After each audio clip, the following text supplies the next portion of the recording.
Merci beaucoup. Monsieur Jérôme Guedj, du groupe socialiste, merci.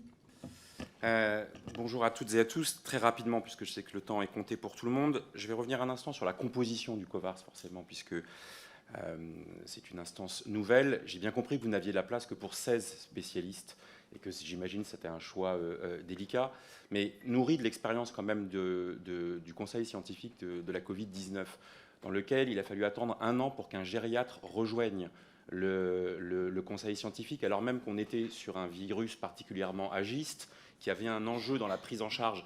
Vous avez un urgentiste, un médecin généraliste, et c'est très bien.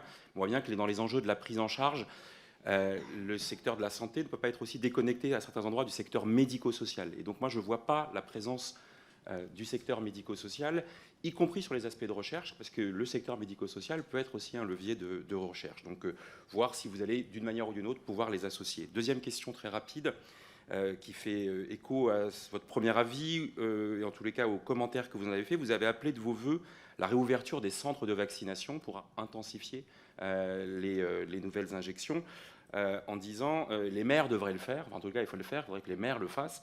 Bon, pour que les maires puissent le faire, il faut quand même qu'il y ait aussi les ARS qui soient mobilisés et qui puissent être là. Et la troisième remarque, très brève, puisque vous êtes héritière du comité sur l'orientation, enfin, sur la stratégie vaccinale, au risque de heurter ce que ça peut heurter, mais avec ce qu'on voit aujourd'hui s'agissant de l'épidémie de grippe, est-ce que c'est un sujet d'autosaisine pour vous éventuel que de remettre sur la table la question que le législateur avait traitée, qui est celle de l'obligation vaccinale de la grippe pour les soignants, dont on sait aujourd'hui qu'elle est notoirement insuffisante et qu'elle ne fait pas partie, alors que là, pour le coup, il n'y a pas de problématique d'antériorité, de connaissance du vaccin, de nouvelles technologies. Donc je le redis, le législateur avait voté cette obligation vaccinale, les décrets ont été pris et retirés. Est-ce que c'est un sujet sur lequel vous pourriez vous autosaisir ?